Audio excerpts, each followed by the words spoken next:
thumbs up. Let us know you're back from break. And as I start seeing green thumbs, still seeing some hands up. Annie, I know you need more coffee out there, but thumbs up.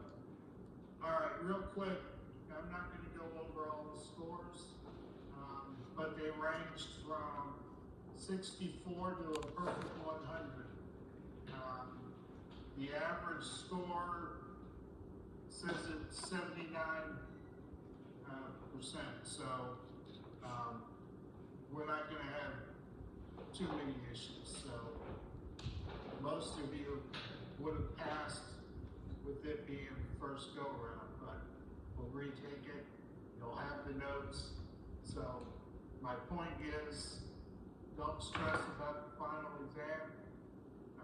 You already have mastered most of it, and it won't be an issue from there. So real quick, do we have everybody? Let's see. Jordan, are you back? I know Mark is having tech issues, but he's in the room. And Charles, are you there? I know you're on a phone. Yep, you're there. Okay. So Jordan, are you in the room?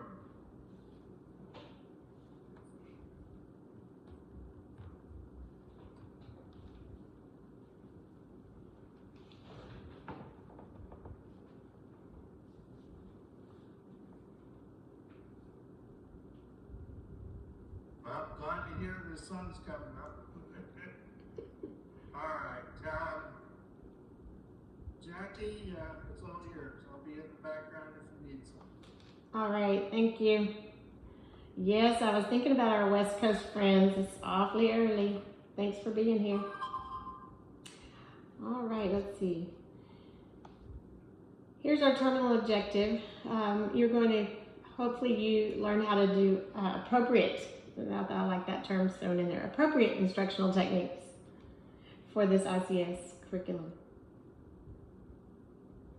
and how to facilitate the course. And we're going to go over tips and tricks and, you know, our bag of tools. Instructors show up.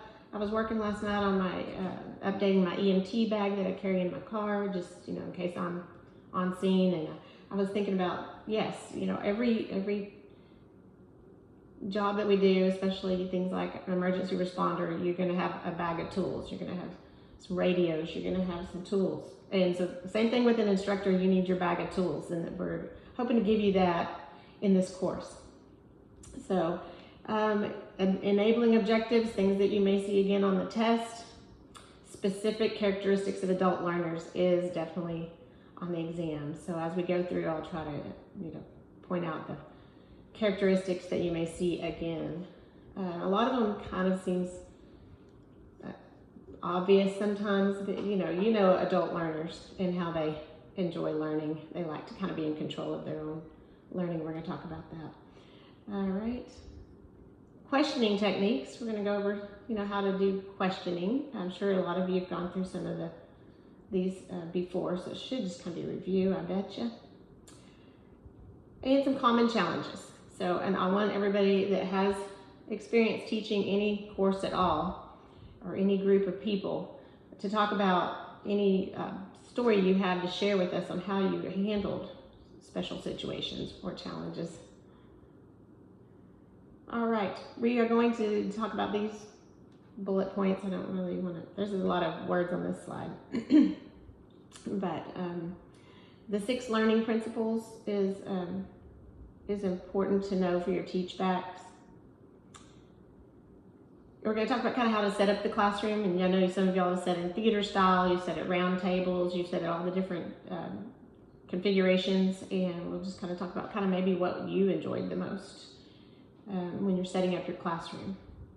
And again, we're going to talk about how you were representing EMI and all our partnership organizations, and we need to be professional, respectful, and talk about ethics. And again, if you've got any stories to share on something that went wrong, or you were in a situation where there was an ethical dilemma, you know, feel free to share it out, because that's how we all learn. All right. Training principles. Here we go. We know that life experience is what we're going to have in our classroom. When we're sitting in these ICS courses, these people have been around the block. They're not just, showing up right out of high school or college. They're pretty seasoned most of the time. And so you really want to draw on that experience. We want to work on pulling out from our from our students, conversation. At first, people may be a little shy. We're going to kind of talk about how to kind of go around the room and draw out at each person to participate. That's the goal. The goal is that we don't let anybody just sit by in silence the entire course. They can't. They also have to get up and teach. So also they need to interact. So we're going to try to make sure we're aware of how adult learners learn. So Malcolm Knowles is considered the father of androgyny, there's pedagogy and I looked up how to pronounce this one several times, because I say pedagogy for children's learning instruction styles, and then androgyny for adult learners. The root word there, A-N-D-R, ander, means man, mankind, humankind. And the last half is how they learn. So we know that adults are self-directed. They like facilitation, where you as the instructor, I'll put that in quotes, are never really just the sage on the stage or the focus of the attention. You're really facilitating their learning and kind of guiding the learning, off more to the side, not on the center of the stage. The 6 adult learning principles are going to be, you'll see them again, they are fundamental differences between adults and children. And not that children don't sometimes also enjoy having choices in how they're going to learn today. Maybe they get to choose their centers, when they're in elementary school, and they love the choice. And everybody loves having choices, including children and adult learners. But we're going to focus on adult learners. So here's the 6 principles that you will see over and over again. And you'll see it throughout this slideshow again. This is not the last time you'll see this, but you will, this is kind of what most of the test questions are centered around, is this 6 adult learning principles. That they have a need to know, that's why they're there. It's the WIFM, right? It's the what's in it for me, W-I-I-F. I mean, what's in it, W-I-F-M. What's in it for me? That little acronym. And so each person in the room's, there for a reason that they have determined in their own mind what they need to know from this course. So they also have a foundation. Their self-concept is already established. They're self-determined. They have a readiness. They have experience. They're already oriented to what the course is usually about, and they have the internal or external motivation. So you still will have those people in the course that are voluntold or told, just told they have to go take this class. They have to get this certification for their career to advance or whatever it is. So there's always a few that are kind of, in the back with their arms, and they're kind of just there because they have to be. That's always in every course, everywhere. I taught CPR to a bunch of police officers, and they weren't happy about having to stay after hours for that course. They made me well aware that they were being made to be in this course. But over time, they loosened up and had fun with it. They realized, we're all got to get through it, kind of thing.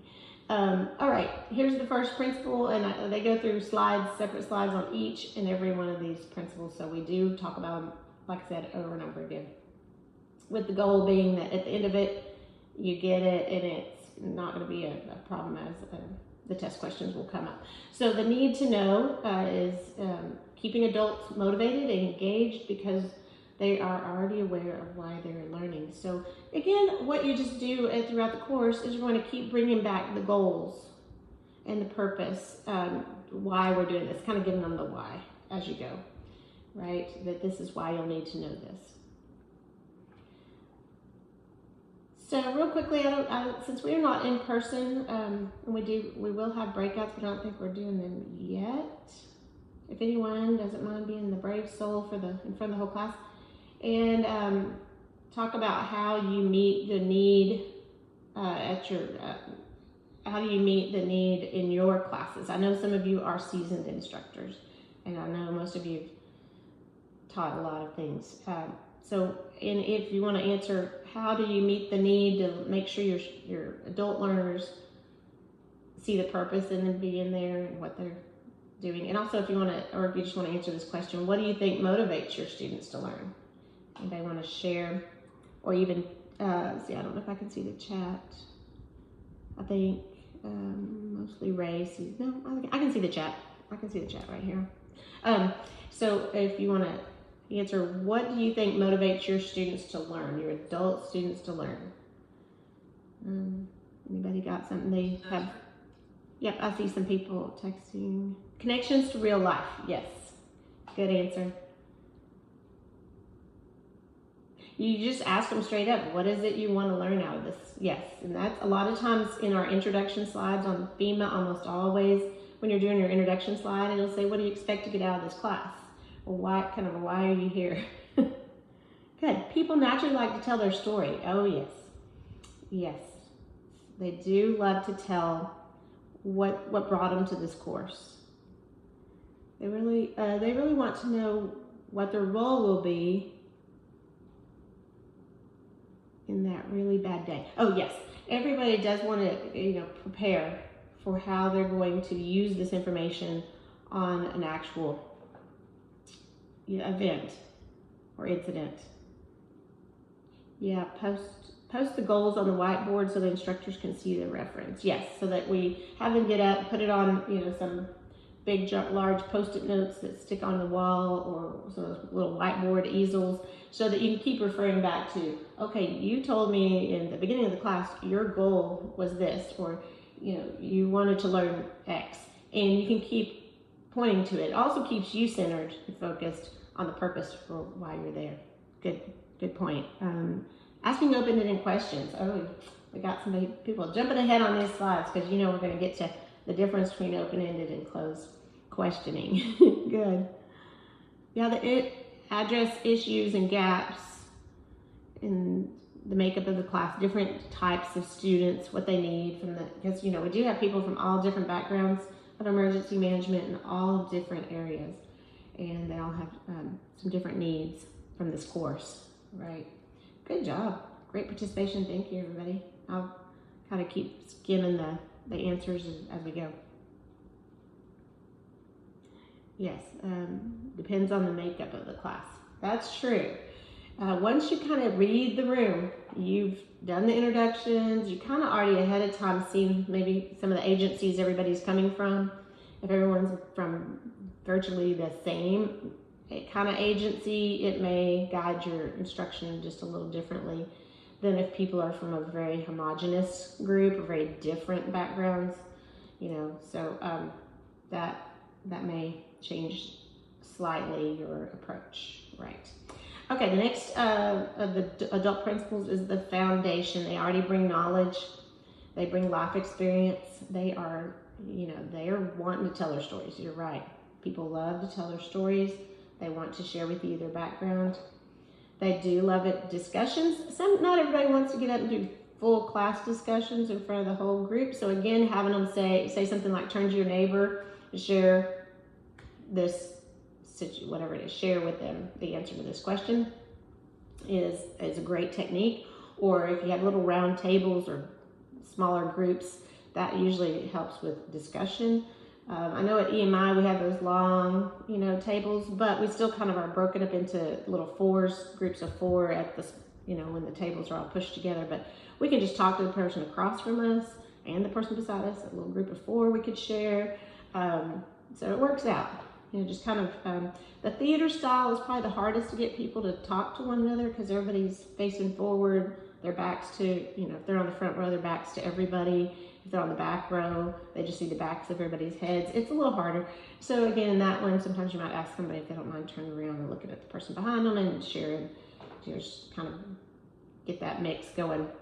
Again, it's great to acknowledge and honor all their student experiences that they have. So don't forget to recognize and celebrate that we have all these seasoned people in the room, it helps to kind of pat their back and makes them more confident when you continue to kind of acknowledge those. All right, again, their self-concept is pretty established. They often are aware of how to learn best. So they pretty much know at this point, a lot of times, if they're an auditory or visual or a kinesthetic type learner. So just, sometimes ask them to raise their hands when you get to that slide, if they already know what they're best at. But there is assessments to help them discover their learning style if they've never taken one, or even if they have, maybe over time. I think it changes as you are around for a while. The longer you do these things, not saying that you won't always be strongest in auditory if that's your learning style, your best, but you also you just learn to adapt to where visual, because you do so many PowerPoints, throughout your life, you're probably going to get more used to visual learning because you've sat in so many classes by now, All right. So asking them what they want to learn and how they want to learn it. Yes, good point always for instructors. Again, adults are more interested in learning that is relevant to their work, something they can take back with them. Toolbox, right? We want to take back tools that we can actually use. All right. Again, we're going to keep bringing back to our purpose and our goals, referring to the content that they have to master to show that they are ready to take these tools back to work. Orientation. Their adult learning, it says it here, adult learning is more problem-centered than content-oriented, and you will see that one again, I believe. I know that the test is pulls from random questions, but I'm pretty sure I've seen this one many times, that the main part here is that it is problem-centered. So that's kind of those scenario bases. When you give a scenario and there's a problem to solve, and you've got multiple incidents happening, you've got multiple jurisdictions, they like coming up with all these problems, and that's where injects come into place. They think they have the answer, but then you throw them a curve or you throw them another inject, right? And it's problem solving, and they love it. Adults really thrive and enjoy coming up with answers to problems, because most of us in this field are natural problem solvers anyway, so it really gets them going. So again, not so much content oriented, even though there's some memorization that has to happen. We got acronyms like crazy to help people remember, our POETI or whatever. We got all these acronyms like crazy, but that helps you if you're trying to recall, the facts. Usually those acronyms can help you kind of help memorization for content oriented, but problem solving uses a different method. Again, limited lecture, more activities, presentations by them where they get up and tell us the answer to their problem that they solved as a team. That's the way it's designed to work best for adult learners. So you'll see that problem solving center of adult learning. You'll see problem solving as one of the keys. Motivation, again, naturally more motivated. Like I said, I know a lot of you have sat in classes where either you were required to be there, and all of us at one point or another had a bad attitude and had to sit there and do our thing. But then over time, you're like, oh good, that actually turned out to be a great class. Maybe you went into it thinking it was going to be one thing and it turned out to be different than you thought. Adults are definitely more internally motivated. External motivation is more like for the grades or for the praise or for some sort of outside reward. I guess it could be also for, a promotion at work or a raise, something like that could be an external motivation. Internal motivation quite often, not always, but mostly is just for personal satisfaction because you set a goal and you achieved it and you feel good about that achievement. Again, there's formative assessments which, like your pre-test that you just took, kind of gave us a little background on what you already know. So those are great assessments to have. The written ones, the ones with some objective numbers, and but peer-to-peer feedback, evaluations, and instructor to student feedback is going to be very valuable, where they get some actual, I mean, you're going to still have a rubric where you give them numbers or you give them a standard, but at the end of the day, the comments is what they're looking at. They want to see your comments about, you know, just what you liked. And I always put in something I like and something that maybe they could improve on, but you know, I'm always looking also for, you know, you did this really well, you know, good job. And because people like to see that. They want to know what you did like as well as not just what they can improve. All right, remember this Myers-Briggs, how many people, I don't know if there's a way to, I can see, I don't think I can see thumbs ups, but most of us have probably had to take a Myers-Briggs inventory. There's many different ways to evaluate your learning style. Howard Gardner's, I'm going to try to send out, if I can, as a link to Howard Gardner's multiple intelligences theory. I downloaded several visual images that show all the different types of multiple intelligences there are. But there's naturalistic, your music, you can be inclined in so many different ways. Spatial, visual, some people are very good at math, and mathematics and accounting, and that sort of thing is just their natural bent. So there's several of them, and there's a lot. Anyway, it's very interesting, and all of you out there do have multiple intelligences. You're not just intelligent in emergency management or in one area. You have multiple talents, right, or strengths that you can build on. So Howard Gardner's explores all the different types, because not everyone is socially, emotionally intelligent, right? Not everybody picks up on cues from other people. Also, not everybody is internally or very intelligent about their own self. You know, they haven't really learned themselves yet, and what they really what really makes them tick. So, but some people are very in tune to themselves and what works for them. So everybody's got different intelligences, and so just kind of keep that in mind. In your class, you always have, some people aren't going to be really great test takers, are always good with the paper, producing the product as much.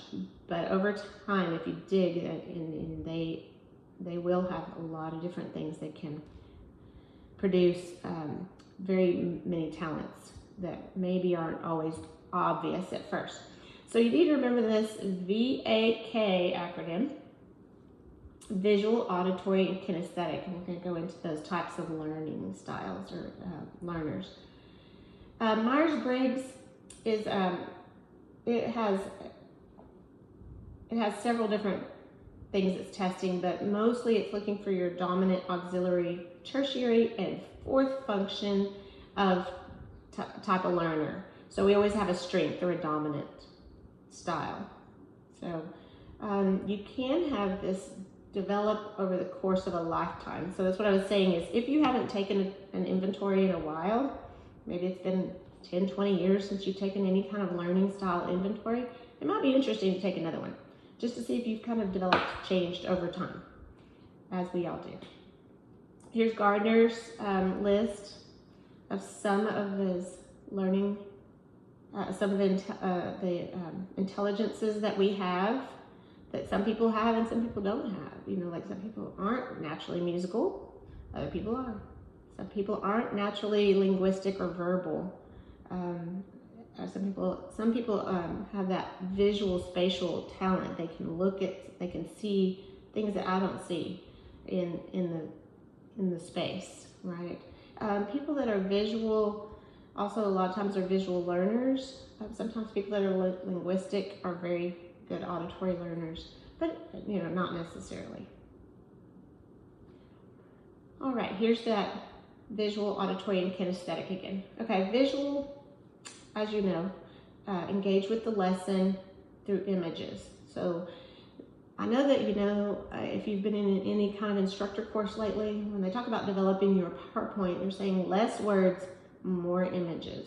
FEMA doesn't always follow that recommendation. Sometimes there will be slides with so many words, even though a lot of courses I've been in that are FEMA courses, the instructor presentations courses, they'll say more images because people that are visual want to see more images, less words on a slide.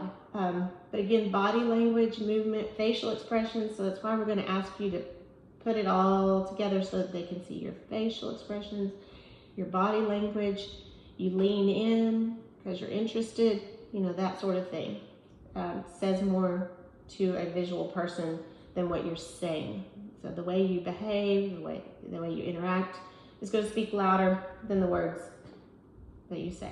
But again, auditory people that are dominantly auditory, they listen to the tone of your voice, the pitch, the inflection, the way that you say things. They're very engaged with that. And most of us are a combination of those two really strongly. We kind of have to have the visual and the auditory to get it all. So, but kinesthetic, we all love to learn by doing. That's why they always are saying, watch one, do one, teach one, right? So once you've gone to teach it, you are you're having to do it by showing it and explaining it. So you're putting it all together. So opportunities to move around the room, time to handle materials, times to write on our 215. We have our 215 blown up in large laminated sheets so that people can actually write in all the parts, in our 204 on the wall. It's just great to have ability to touch it and do it, even in large scale, because that seems to really work. So get you some visuals and some hands-on activities the best you can to help add on to this tactile experience that will help them wrap up their learning in the best way. All right. So here again is just a same thing. Auditory is lectures, recordings. People that like to record their professors and listen to it over and over again, they're probably auditory learners. Brainstorming out loud, just throwing out ideas so that you can hear it. Group discussions, stories, like the stories. Visual people love graphs and charts, pie charts, bar graphs, pictures. I do love pictures on every slide. I think that works. And sometimes the pictures in some of the FEMA slides don't always go with what they're saying on the words. They just sometimes throw in a random picture, and sometimes it's kind of funny what the pictures are. But still, they're trying to make it interesting by throwing in a picture on the slide. Some sort of reading the text is helpful. As auditory people, they would probably read the text out loud to themselves. Visual, maybe not so much. They might just read silently and able to get it just fine. Seeing maps and lists, yes. Check sheets, rubrics, visual people love that. Kinesthetic, like role playing, which we do a lot of this at EMI as well. If you've taken some courses there, they'll get up and have you role play or play the part of being the PIO. You have to play the part just like you're really in the role. And doing some note-taking, drawing, getting up on those charts on the wall and writing things down, and of course teach back. So here's where we're going to get you a chance to do what we're teaching. And of course you get to give a presentation and simulations. We're all about simulations and emergency management. That's how we're going to find out where we're missing some components, some capabilities, and our gaps, right? Because we're going to do simulations. All right, training versus learning. Let's talk about what is training, because we got lots of training, don't we?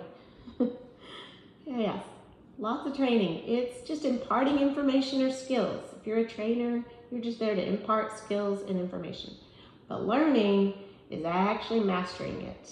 So being able to take that training, take it to heart, ruminate over it, think about it, develop your understanding, continue to grow that training, right? So training does not necessarily equal learning. They put that in big, bold letters. It's probably important. Learning should be observable, applicable, and verifiable. So we should be able to say, well, demonstrate for me how to do that, and you should be able to show us, and that's a way to show learning, that you've taken it to heart and you can explain it. So that little box there, important. Learning should be observable, applicable, and verifiable. All right, presenter versus facilitator. I definitely am going to say that you, like I said before, you're not presenter-centered. It should be more facilitation. It's more student-focused. What they need, are they maneuvering through this material? Are they getting it? So it's best when you use new ideas, approaches, and best practices. Students are able to share their experiences, and you're generating dialogue. So presentation. Presentation is kind of what I'm doing now. I'm getting up and presenting this material. We're going through training. But when you're teaching these, our courses, our ICS courses, we want you to facilitate a lot of this student learning, which is going to be a little more on the side, where you're continuing to move us forward through the curriculum. You know, you got to get through it. You got a schedule to keep, an agenda to meet, but you're kind of actively listening on how they want to learn, how they best learn, and you're trying to get participation. Like I said, you're going to try to pull it out of everybody, even the really quiet ones, by asking questions and asking people, maybe small groups, to answer a question and then give one of their people, could be the spokesperson for their group, and get up and give it an answer. And if you notice it's the same spokesperson, you can change the rules as the facilitator and say, each time you present back the answer from your small group, it has to be a different speaker. You can't have the same presenter give us your answers each time. We need to hear from everybody from your group over the course of this week, right? So that works really well. Everybody knows they got to get it over with. A lot of times then the person who's dreading speaking will do it first and get it done. And a lot of times we tell people that's a good strategy. If you're not really comfortable, you don't love it, get it over with first. And then it's off your plate. You can just sit and take it in because you've already given an answer. All right, so redirecting students who dominate discussions. We're going to talk about that in just a minute. So if anybody wants to think of their ideas for how to redirect a student who is continuing to dominate, how to manage some group dynamics. All right, here's where we get to share. The question on the table, and you're welcome to speak out loud with your microphone on if you choose, or type into the chat. How does facilitation support Malcolm Knowles? Okay, so if you think of yourself as the facilitator now, how is that going to best support, their need to know, the orientation? They already have past learning experiences. How is facilitating going to be better than just becoming a presenter? Has anyone been a facilitator or been designated as the facilitator of an organization? Yeah, it encourages them, and it motivates their self-esteem. That's right. When you kind of put it back on them, they're the center of the stage. Right, good. You can direct learning through the student and their experiences. That's right. Empowerment, yes. You're going to empower them to be in charge of this. Good. And you're really responsive to the learner when you're a facilitator. Excellent. I can tell you all are very experienced. Yes, it allows everyone to be a part of the teaching. Students are part of the teaching. Yes. And more engagement. Engages more people. That's right. So facilitation is what we're aiming for. So as you're teaching your teachbacks, and we want to hear how you're going to teach, ICS 300 or ICS 400, continually kind of try to throw in one of Malcolm Knowles' adult learning reasons. See if you can kind of, so maybe downloading, I can send you, I downloaded some Malcolm Knowles stuff I'm going to try to send out. If I could do that, I might try to send it on the chat. But if you have that as a reference, then you'll always be, as you're doing your teach back, you'll be hitting that facilitation goal that you're facilitating. Again, they show us this slide a second time, or second time with the bullet points like this. You've already seen this slide one time. It's a repeat, but they're just trying to emphasize how important this one is. Yes, provide the name of the training and the provider. Yes, took a 3-day advanced facilitation course last week. Oh, good. Okay, so yes, there are several other facilitation courses available, and we're sharing in the chat. So if you want to watch the chat, you can get even more training on how to be a better facilitator. Because I know we take a lot of presenter instructor courses. I know I have with FEMA and other trainers have done some instructor training, but how to actually facilitate is probably another course you could take. All right, again, they're giving us the bullet points. We're going to see again, need to know. Students have a need to know. They already have a foundation. They've got experiences. They already have their self-concept. They know how they learn. Their readiness, their orientation, and their motivation is there. So good. Just a repeat of what we've been talking about. Presentation is instructor focused. Again, we kind of already hit on this when we talked about facilitator. Presentation, though, is best when you're highlighting just some key points or something, a takeaway. If you want to just quickly highlight what they need to know real quickly, then you're not always facilitating that because they don't have what's going to be on the test, or they don't have they don't always know what exactly they're going to have to get through the course. So when you're trying to get them just some new information and instructions for an activity or guidelines on how to complete an activity, you will definitely just be in presenter mode for a few minutes. So you may constantly find yourself oscillating back and forth. I'm presenter right now because I'm giving some set instructions, but now we're moving on to discussion-based things. I'm going into my facilitator mode. And I'm going to back off, and I don't have to have the answer to everything when I'm in facilitator mode. I'm going to let the students give most of the answers for things. But when you're in presenter mode, because of these reasons, it's important that you also have the authority, and you take the authority, and you do these things in this manner, right? So there's a time and place for both. It's kind of what they're trying to tell. But when you're presenting, be clear, direct, precise with your language. Again, common terminology, which we talk about constantly. And it's very hard not to use acronyms. When I was in my 449 course, everybody was required to spell out every acronym, which is what we do in a lot of our courses. But every now and then, people just use acronyms that they assume everybody knows. So just again, it's easy to get into acronym world, but be careful with making sure, or give them a signal that if they don't understand that acronym, give them a signal they can give you hey, what's that acronym?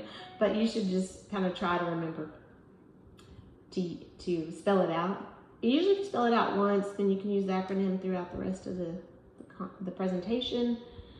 But your tone, pitch, and volume. So I have a little video I was going to try to show, but of course it's from Ferris Bueller's, and with everybody and the droning on kind of thing, and how the students all just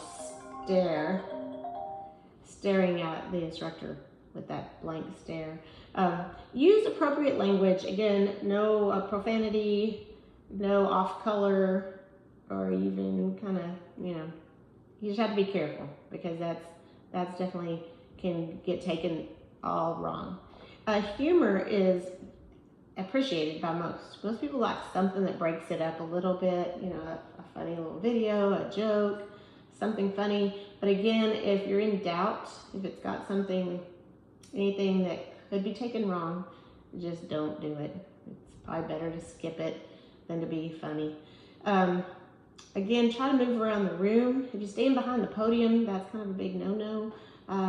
You're supposed to try to, have yourself a lavalier microphone or whatever, a remote microphone where you can walk around. Passing the microphone around like they do at the EMI classroom, because it's so large, is helpful, so that also people can hear the comments by everyone in the room. That's usually sometimes hard if the acoustics are hard. So moving around the room usually helps encourage people to participate more as well. And asking questions. Let's talk about questions. Open-ended, again, we'll say, tell me more about that. Or tell me a time when you fill in the blank, right? That's going to be more open-ended. Closed questions, as we know, are usually answered with yes, no, or one-word answers. They are, definitions. If you ask somebody something and the answer is the definition of that phrase or that term, we're just looking for a one-word answer. So again, it's short and sweet, and there's place for everything. Sometimes you are just reviewing for the test and you want to throw out the definition, see if they know the term. That's okay. It's not like every question can be open-ended, but when you're trying to start some conversation, that's the best. All right, here's where I want y'all to chime in on any of these classroom behaviors that you saw in any of your rooms where you had to deal with it as an instructor in the past. So tell us. I really haven't seen heckling of the instructor or other students, but if you've been in any of those situations, I looked through this and I was like, yeah, I've seen the argumentative person in the class, the snipping and griping, somebody that's like, they're making us get up again, they keep making us get up and write on this board, blah, blah, blah. I've heard people, kind of griping, kind of under their breath sometimes, but dominating conversation, this is the one I wanted to kind of get some definite feedback. What to do with the dominant person that answers every question. The uncooperative, somebody who sits back, maybe lets everybody else in the group do all the work, and you see it, that, they're just kind of sliding by. But how to kind of get them to participate. The silent person, yeah. And the cell phone distracted people, the people that are distracted. More argumentative and dominating, yes, that's, and silent. Those are the three, I'd say. These days with distractions on the phone and stuff, that too, but not so much. I mean, I don't know, depends, I guess. Let's see, telling me his community doesn't do that and challenging the course. Yes, some people, always saying we don't do it that way in our town or in our county or our state. We just don't do it that way. So they're constantly challenging the material because the EMI, the FEMA way is not their way. Gotcha, that's a good point. How to deal with that.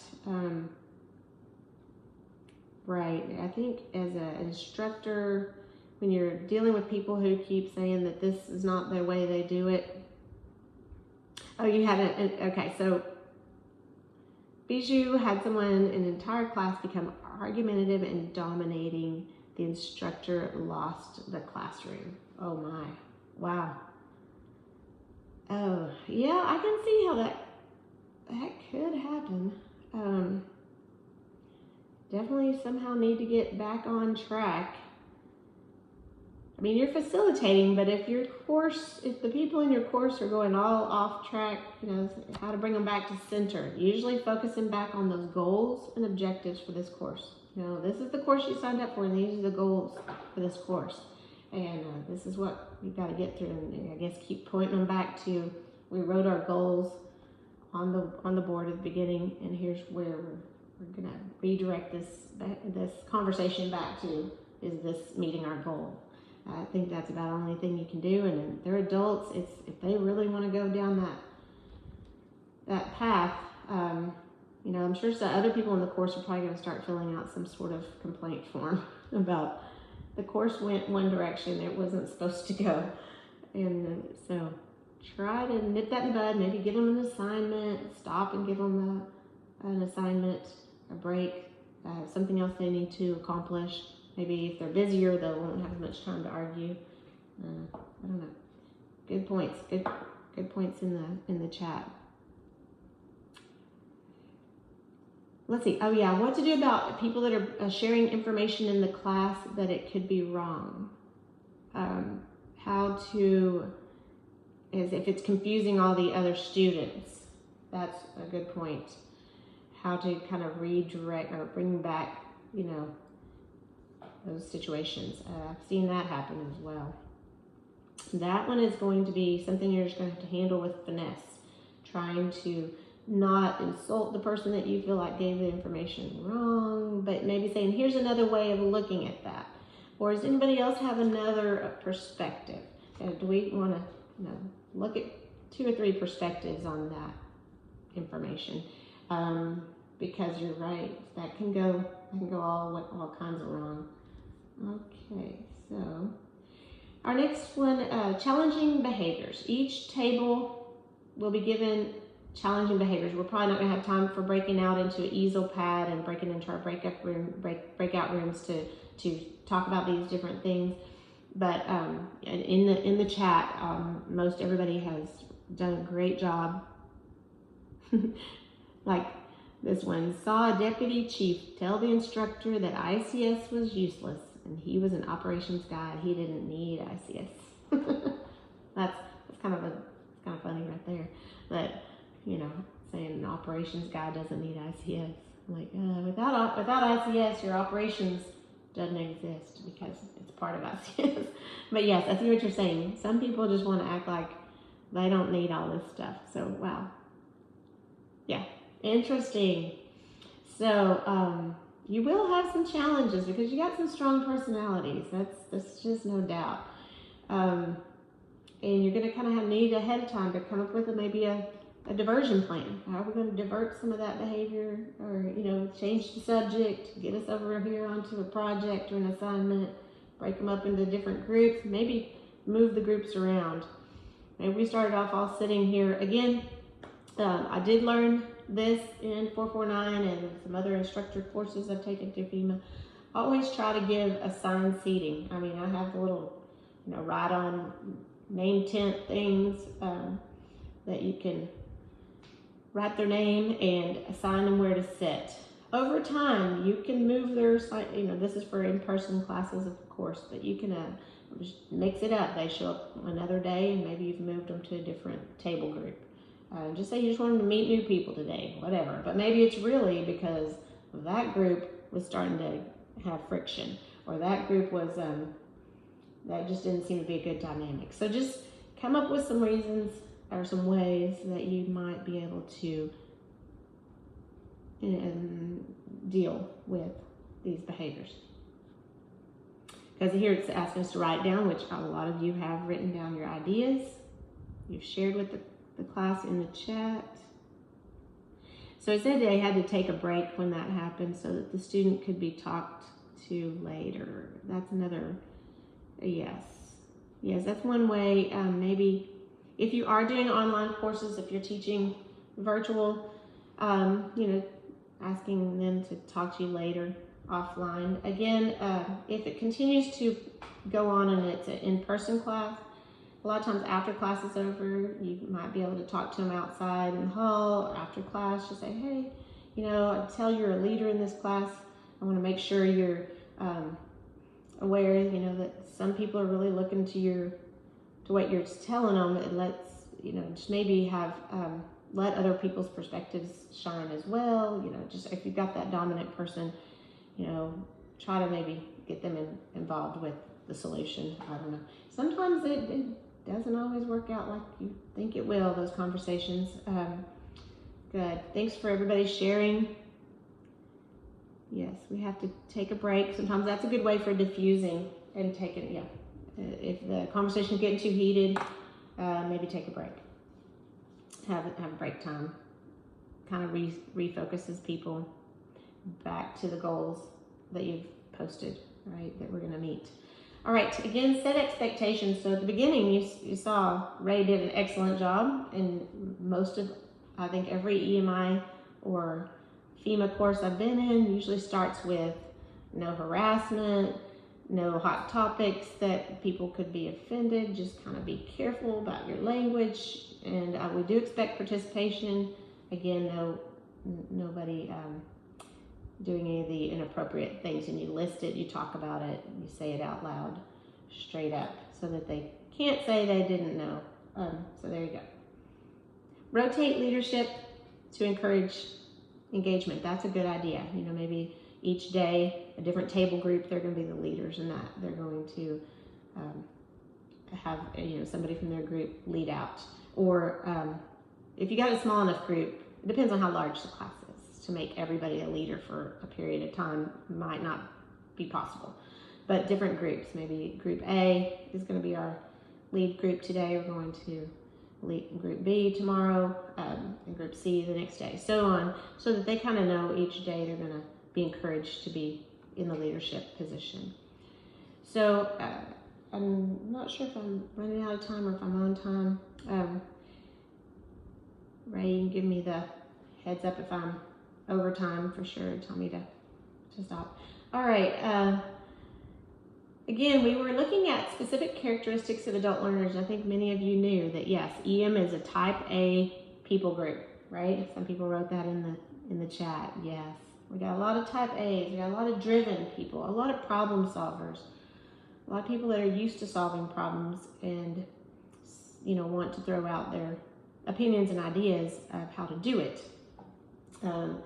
So, which is not bad. You just get a lot of different personalities.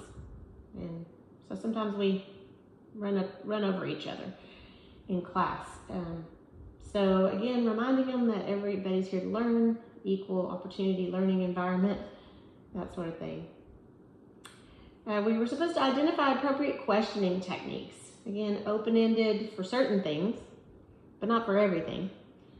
Some things are closed questioning when you're reviewing for a test or you're looking for specific answer. It's not an open-ended answer. There's really one correct answer, then you're going to use a closed-ended. But open-ended gives them more leeway to think about it and apply it to a situation. So scenarios are great. Problem solving is great. We talked about common challenges, the dominating person, the distracting person.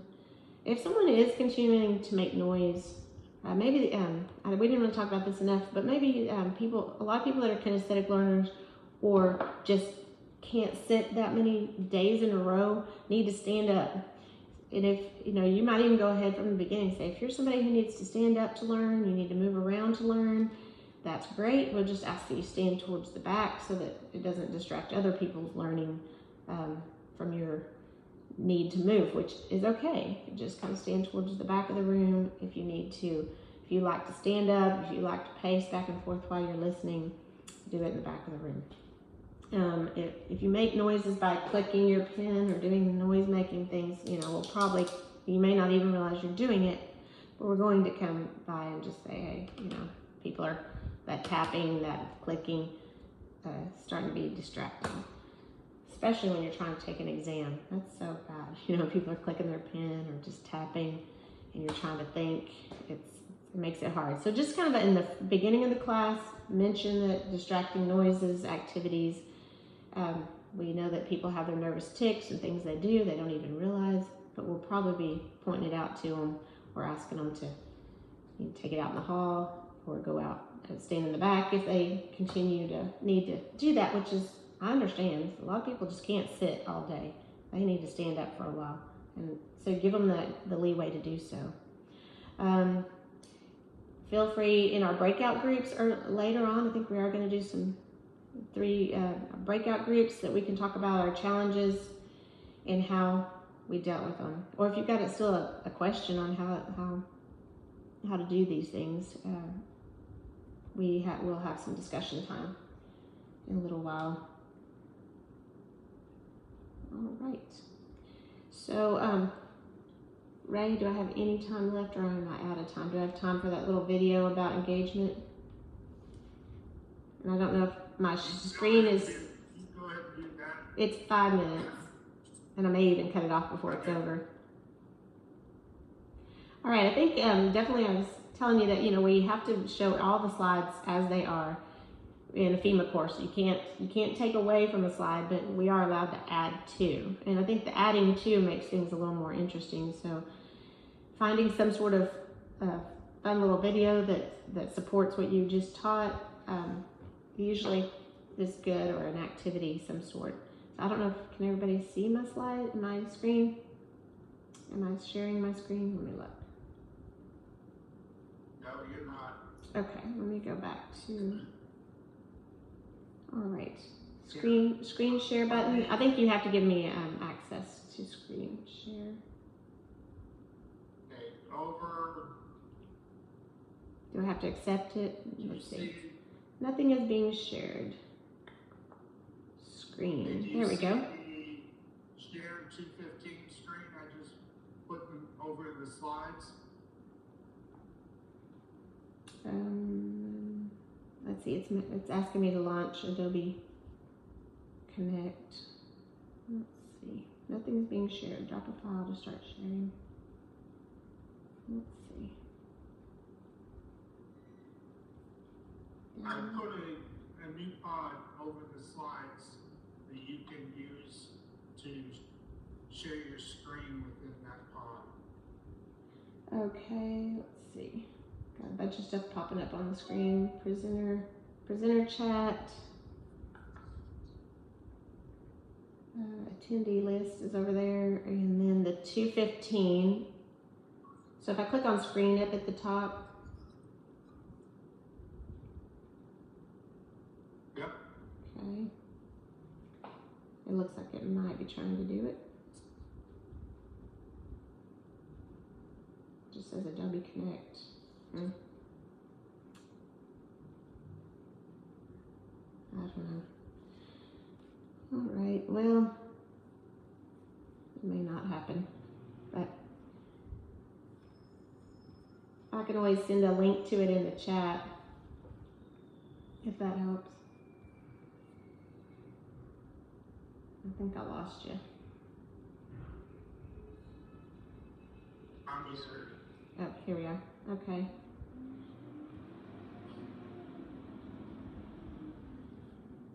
What we can do is we can work on it during lunch or something. Okay.